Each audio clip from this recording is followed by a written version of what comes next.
بسم اللہ الرحمن الرحیم۔ قوم عاد کا مورث اعلیٰ عاد بن عوز بن ارم بن سام بن نوح ہے۔ اس عاد کے بیٹوں میں شداد بھی ہے۔ یہ بڑی شان و شوکت کا بادشاہ ہوا۔ اس نے اپنے وقت میں تمام بادشاہوں کو اپنے جھنڈے کے نیچے جمع کر کے سب کو اپنا مطیع و فرما بردار بنا لیا تھا۔ اس نے پیغمبروں کی زبان سے جنت کا ذکر سن کر براہ سرکشی دنیا میں ایک جنت بنانی چاہی اور اس ارادے سے ایک بہت بڑا شہر بنایا جس کے محل سونے چاندی کی اینٹوں سے تعمیر کیے گئے اور زبرجد اور یاقوت کے ستون ان کی عمارتوں میں نصب کیے گئے اور ایسے ہی فرش مکانوں میں بنائے گئے۔ سنگریزوں کی جگہ آبدار موتی بچھائے گئے۔ ہر محل کے گرد جواہرات سے پر نہریں جاری کی گئیں۔ قسم قسم کے درخت زینت اور سائے کے لیے لگائے گئے۔ الغرض اس سرکش نے اپنے خیال سے جنت کی تمام چیزیں اور ہر قسم کی عیش و عشرت کے سامان اس شہر میں جمع کر دیے۔ جب یہ شہر مکمل ہوا تو شداد بادشاہ اپنے اعیان سلطنت کے ساتھ اس کی طرف روانہ ہوا۔ جب ایک منزل کا فاصلہ باقی رہ گیا تو آسمان سے ایک ہولناک آواز آئی جس سے اللہ تعالیٰ نے شداد اور اس کے تمام ساتھیوں کو ہلاک کر دیا اور وہ اپنی بنوائی ہوئی جنت کو دیکھ بھی نہ سکا۔ حضرت امیر معاویہ رضی اللہ عنہ کے دور حکومت میں حضرت عبداللہ بن قلابہ اپنے گم شدہ اونٹ کو تلاش کرتے ہوئے صحرائے عدن سے گزر کر اس شہر میں پہنچے اور اس کی تمام زینتوں اور آرائشوں کو دیکھا، مگر وہاں کوئی رہنے بسنے والا انسان نہیں ملا۔ یہ تھوڑے سے جواہرات وہاں سے لے کر چلے آئے۔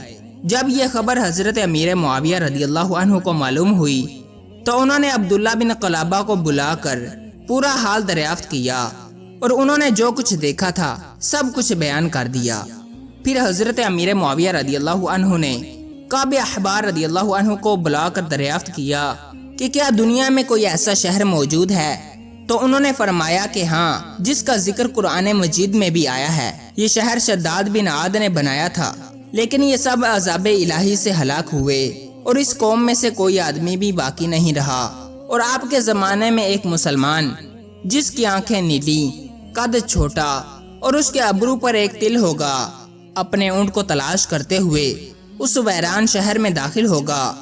اتنے میں عبداللہ بن قلابہ آ گئے تو کعب احبار نے ان کو دیکھ کر فرمایا کہ باخدا وہ شخص جو شداد کی بنائی ہوئی جنت کو دیکھے گا وہ یہی شخص ہے۔ قوم عاد اور دوسری سرکش قوموں کا حال بیان کرتے ہوئے قرآن مجید میں ارشاد فرمایا، ترجمہ کنز ایمان، کیا تم نے نہ دیکھا تمہارے رب نے عاد کے ساتھ کیسا کیا؟ وہ ارم حد سے زیادہ طول والے کہ ان جیسا شہروں میں پیدا نہ ہوا، اور سمود جنہوں نے وادی میں پتھر کی چٹانیں کاٹی، اور فرعون کے جو میخا کرتا سخت سزائیں دیتا، جنہوں نے شہروں میں سرکشی کی پھر ان میں بہت فساد پھیلایا، تو ان پر تمہارے رب نے عذاب کا کوڑا بقوت مارا۔ اللہ تعالیٰ کو بندوں کی سرکشی اور تکبر اور غرور بے حد ناپسند ہے، اس لیے خدا بند قدوس کا دستور ہے کہ ہر سرکش اور متکبر قوم جس نے زمین میں اپنی سرکشی اور ظلم و عدوان سے فساد پھیلایا، اس قوم کو قہر الہی نے کسی نہ کسی عذاب کی صورت میں ظاہر ہو کر ہلاک اور برباد کر دیا۔ شداد اور قوم عاد کے دوسرے افراد سب اپنی سرکشی اور تکبر کی وجہ سے خدا کے مبغوض ٹھہرے، اور جب ان لوگوں کا تمرد اور ظلم و عدوان اس درجہ بڑھ گیا کہ روئے زمین کا ذرہ ذرہ ان کے گناہوں اور بداعمالیوں سے بلبلا اٹھا، تو خداوند قہار و جبار کے عذابوں نے ان سب سرکشوں اور ظالموں کو تباہ و برباد کر کے صفحۂ ہستی سے حرف غلط کی طرح مٹا دیا۔ لہٰذا ان قوموں کے عروج و زوال اور ان لوگوں کے عذاب الہی سے پامال ہونے کی داستانوں سے عبرت اور نصیحت حاصل کرنی چاہیے، کیونکہ قرآن کریم میں ان اقوام کے انجام کے ذکر کا مقصد ہی یہ ہے کہ اہل قرآن ان کی داستان سن کر عبرت پکڑیں اور خوف الہی سے ہر دم لرزہ براندام رہیں۔ مسلمانوں کو لازم ہے کہ قرآن مجید کی باکثرت تلاوت کریں اور اس کا ترجمہ بھی پڑھا کریں اور ان اقوام کی ہلاکت سے عبرت حاصل کریں۔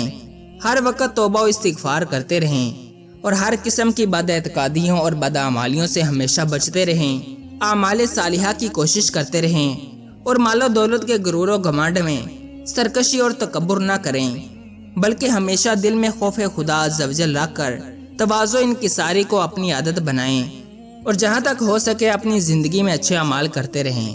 واللہ الموفق۔ آج کے لیے اتنا ہی۔ اگر آپ کو یہ ویڈیو پسند آئی ہے تو ویڈیو کو لائک کریں اور چینل کو لازمی سبسکرائب کریں۔ ملتے ہیں اگلی ویڈیو میں، تب تک کے لیے اللہ حافظ۔